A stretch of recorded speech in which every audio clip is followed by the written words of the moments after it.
बहुआयामी गरीबी सूचकांक (एमपीआई). एमपीआई की संकल्पना 2010 में संयुक्त राष्ट्र विकास कार्यक्रम (यूएनडीपी) और ऑक्सफोर्ड गरीबी और मानव विकास पहल (ओएचपीआई) द्वारा प्रस्तुत की गई थी। यह 10 स्वास्थ्य संकेतों का प्रयोग करता है जो 3 प्रमुख आयामों स्वास्थ्य, शिक्षा और जीवन स्तर में विभाजित होते हैं, ताकि किसी आबादी द्वारा अनुभव की जाने वाली गरीबी की तीव्रता और प्रचलन का निर्धारण किया जा सके। गरीबी एमपीआई मापने के 3 आयाम हैं। पहला गरीबी के मापक है, ये संकेतक है। आयाम कौन कौन है? स्वास्थ्य है, शिक्षा है और जीवन स्तर है। ये थी वैश्विक बहुआयामी गरीबी सूचकांक की संरचना थी। ये वाला ये है वैश्विक बहुआयामी गरीबी संकल्प सूचकांक की संरचना है, जिसमें आयाम में है स्वास्थ्य, शिक्षा और जीवन स्तर आते हैं। एमपीआई द्वारा किया जाता है। नीति आयोग ने नवंबर 2021 में एक रिपोर्ट जारी की, राष्ट्रीय बहुआयामी गरीबी सूचकांक एमपीआई, जो भारत में गरीबी को 12 संकेतकों के माध्यम से दर्शाता है। वर्तमान परिदृश्य में भारत में बहुआयामी गरीबी 2005-2006 से लगातार घट रही है, जैसा कि राष्ट्रीय एमपीआई द्वारा मापा गया है। नीति आयोग के अनुसार पिछले 9 वर्षों में 24.82 करोड़ लोग बहुआयामी गरीबी से बाहर आए हैं। उत्तर प्रदेश 2005-2006 के बाद सबसे अधिक गरीबों को गरीबी से बाहर निकालने वाला राज्य बना। सर्वाधिक एमपीआई मतलब अधिकतम गरीबी कहाँ पे है? बिहार में है। न्यूनतम एमपीआई मतलब न्यूनतम गरीबी कहाँ पे है? न्यूनतम गरीबी केरला में है। सर्वाधिक गरीबी बिहार में है और न्यूनतम गरीबी केरला में है। गरीबी अनुपात, head count ratio HCR. Head count अनुपात एचसीआर वह प्रतिशत जनसंख्या है जो गरीबी रेखा के नीचे रहती है। इसे गरीबी हेड काउंट सूचकांक भी कहा जाता है। गरीबी अनुपात बराबर बहुआयामी गरीब लोगों की संख्या बटे कुल जनसंख्या।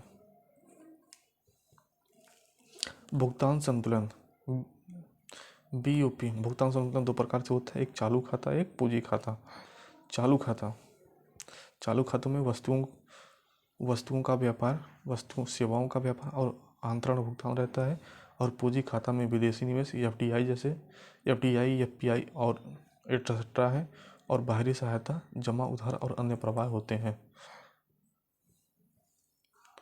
भुगतान संतुलन बीओपी सभी वित्तीय लेन देन, निर्यात, आयात और निवेश का एक लेखा जोखा है जो किसी देश या और विश्व के अन्य हिस्सों के बीच होता है। इसके प्रकार कौन कौन है? चालू खाता और पूंजी खाता।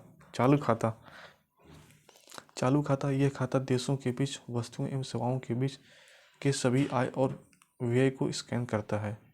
इसमें भी 3 प्रकार हैं, दृश्य वस्तुएं, अदृश्य वस्तुएं और हस्तांतरण भुगतान। दृश्य वस्तुएं उन वस्तुओं का निर्यात और आयात जो भौतिक रूप से होती हैं, जैसे चाय और कॉफी, ये स्पर्शनीय है।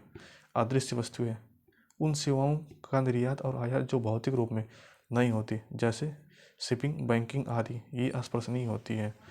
हस्तांतरण भुगतान, इसमें एक पक्षीय हस्तांतरण शामिल होते हैं, जैसे विदेशी प्रेषण, विदेशी सहायता आदि। विश्व स्तर पर सबसे अधिक प्रेषण प्राप्त करने वाला देश भारत है। दूसरे स्थान पर मैक्सिको है। पूंजी खाता, पूंजी लेन देन जैसे संपत्तियों, गैर वित्तीय की खरीद और बिक्री इस खाते के अंतर्गत आते हैं। उदाहरण के लिए भूमि और संपत्तियों की खरीद बिक्री। अंतर्निहित निवेश के प्रकार, पहला है प्रत्यक्ष विदेशी निवेश एफडीआई। यह एक दीर्घकालिक निवेश है जिसमें कोई विदेशी कंपनी किसी अन्य देश की भौतिक संपत्ति में निवेश करती है। उदाहरण के लिए वॉलमार्ट द्वारा फ्लिपकार्ट का अधिग्रहण। विदेशी संस्थागत निवेश या विदेशी पोर्टफोलियो निवेश एफपीआई, यह एक अल्पकालिक निवेश है जिसमें कोई विदेशी कंपनी किसी देश की वित्तीय संपत्तियों में निवेश करती है। उदाहरण के लिए शेयर, बॉन्ड, म्यूचुअल फंड और एनआरआई जमा आदि। रक्षा क्षेत्र में एफडीआई सीमा 2020 में बढ़ाई गई थी। 74% स्वतः मार्ग के माध्यम से और 100% सरकारी मार्ग के माध्यम से बढ़ाई गई है। चालू खाता घाटा, जब कोई देश अधिक आयात अधिक करता है, निर्यात कम करता है, तो उसे चालू घाटा कहते हैं। इसमें व्यापार संतुलन, विदेशी आय और विदेशी सहायता और चालू हस्तांतरण शामिल होते हैं। दोहरा घाटा, जब किसी देश में चालू खाता घाटा और राजकोषीय घाटा दोनों होते हैं तो उसे दोहरा घाटा कहा जाता है।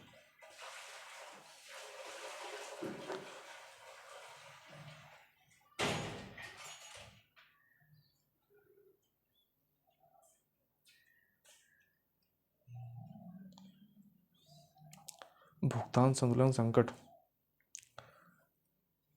भुगतान संतुलन बीओपी संकट को मुद्रा संकट भी कहा जाता है। यह तब होता है जब कोई राष्ट्र आवश्यक आयातों के लिए भुगतान करने या अपने विदेशी ऋणों को चुकाने में असमर्थ होता है। भारत को 1991 में भुगतान संतुलन संकट का सामना करना पड़ा। उस समय प्रधानमंत्री वीपी नरसिंह राव और वित्त मंत्री डॉक्टर मनमोहन सिंह थे। इस संकट के जवाब में सरकार ने व्यापक आर्थिक सुधारों की शुरुआत की थी, जिसे एलपीजी मॉडल कहा गया। एलपीजी मॉडल के प्रमुख घटक कौन कौन से थे?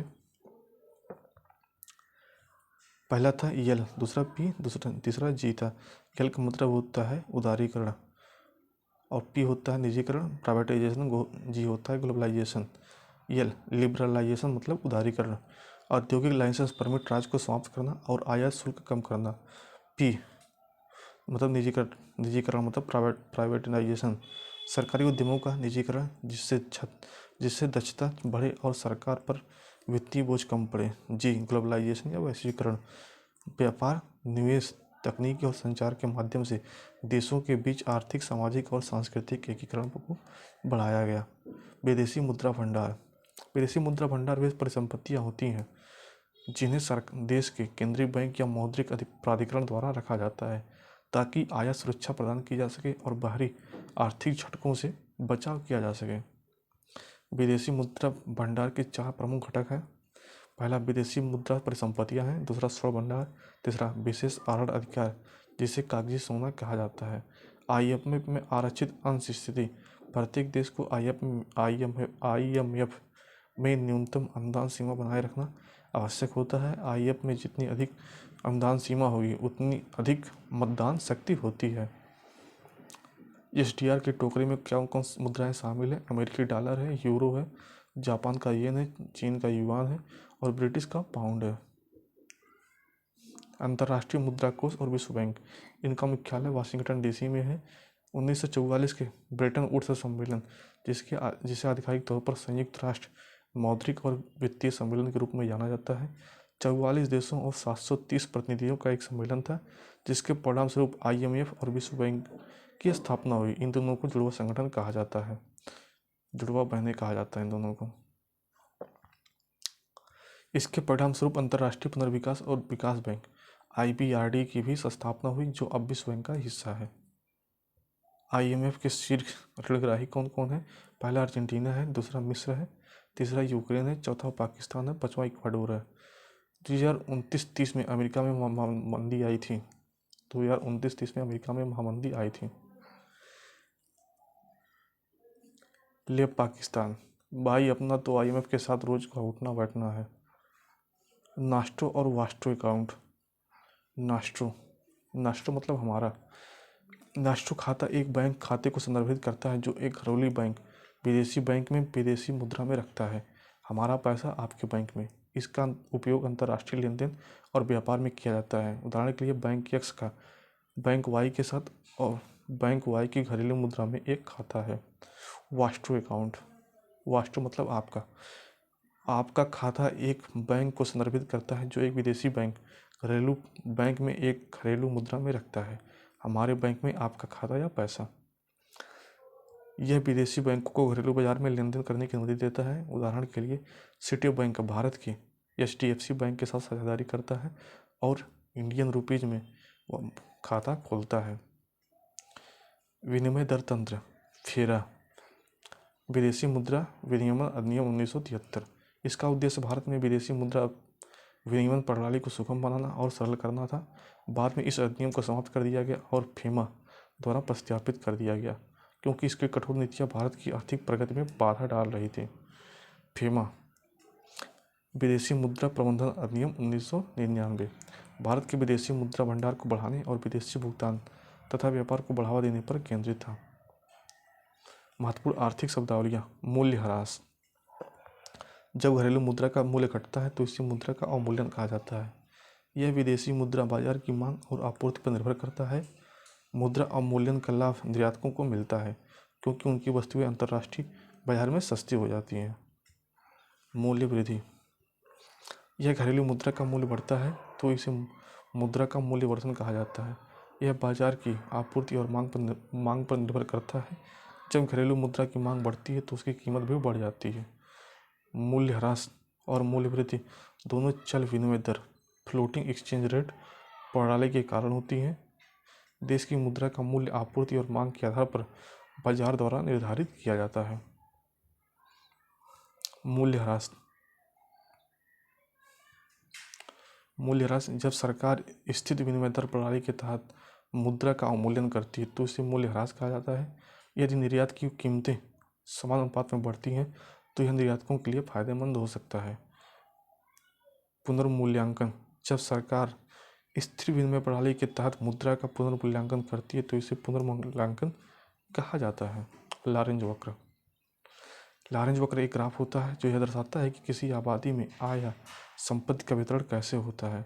इसे असमानता को मापने और विभिन्न आयु समूहों में आय एवं संपत्ति के वितरण की तुलना करने के लिए उपयोग किया जाता है।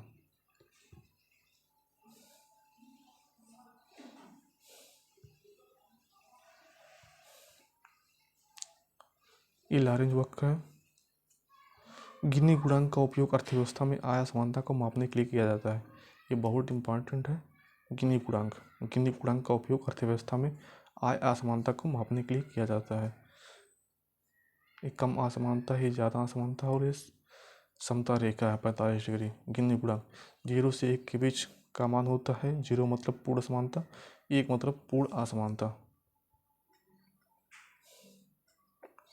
एक स्थिर मुद्रा विनिमय दर को प्रायः स्थिरांक मुद्रा कहा जाता है।